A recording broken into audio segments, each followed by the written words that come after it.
हिमाचल निकाय चुनाव में परिवार बना सियासी रणभूमि। एक ही घर की दो बहुएं आमने सामने। धर्मशाला और ऊना जिला में दिलचस्प हुआ मुकाबला। अपनों में ही जंग तेज। हिमाचल में वोट के लिए परिवार भी हुआ आमने सामने। नमस्कार, हिमाचल दस्तक टीवी में आप सभी का स्वागत है। मैं हूं आपके साथ प्रवीण मुंगटा। कहा जाता है कि राजनीति में कोई किसी का सगा नहीं होता है, लेकिन हिमाचल प्रदेश के निकाय चुनावों ने इस कहावत को हकीकत में बदल दिया है। देवभूमि में चुनाव का बिगुल क्या बजा, यहाँ सियासी विचारधारा के बीच एक अनोखी जंग छिड़ गई है। आज हम बात कर रहे हैं उन सीटों की जहां मुकाबला बाहरी से नहीं है, बल्कि घर के अपनों से ही मुकाबला है। सबसे पहले बात करते हैं हिमाचल प्रदेश के सबसे बड़े जिला कांगड़ा के धर्मशाला की। यहाँ एमसी चुनावों में वार्ड नंबर 7 में मुकाबला देवरानी और जेठानी के बीच है। यहाँ कांग्रेस और भाजपा ने एक ही परिवार की दो बहुओं को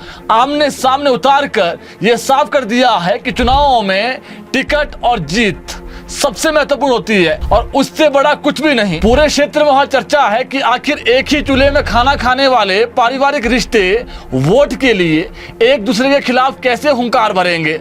लेकिन बात वही है कि राजनीतिक विचारधारा अलग अलग है, तो वोट भी अपनी अपनी विचारधारा के जो लोग हैं उनसे मांगे जाएंगे। वहीं दूसरी तरफ प्रदेश का सबसे गर्म जिला जहां गर्मी अधिक होती है, ऊना जिला, यहाँ की बात भी कर लेते हैं।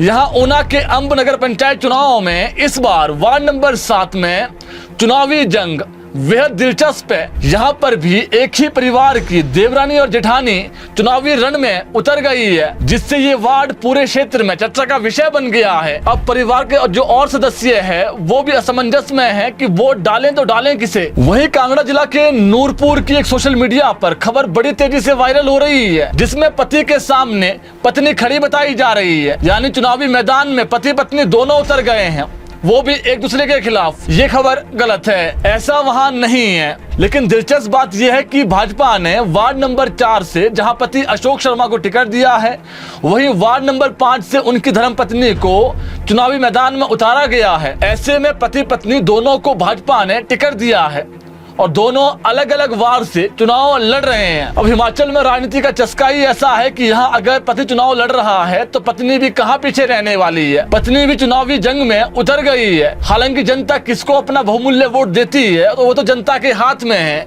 लेकिन ये जरूर है कि राजनीति का जो चस्का है वो बड़ा बुरा है। यहाँ खून खून के रिश्ते भी चुनावी मैदान में उतर कर अपनी किस्मत आजमाना चाहते हैं। जनता किसके साथ है ये तो जनता ने तय करना है, लेकिन कोई भी प्रत्याशी इस चुनाव में अपनी किस्मत आजमाना चाहता है, जो लोकतंत्र की खूबसूरती भी है। हिमाचल के शहरी निकाय चुनावों ने यह साबित कर दिया कि लोकतंत्र में विचारधारा की लड़ाई कितनी गहरी हो सकती है। जहां एक ओर रिश्ते की परीक्षा है, वहीं दूसरी ओर जनता की कसौटी। अब देखना यह होगा कि हिमाचल की जागरूक जनता पार्टी की निष्ठा को चुनती है या फिर परिवार के रिश्ते को। नतीजे जो भी हो, लेकिन इन नगर निकाय चुनावों में लोगों की दिलचस्पी बढ़ गई है कि देवरानी और जेठानी में कौन बाजी मारेगा।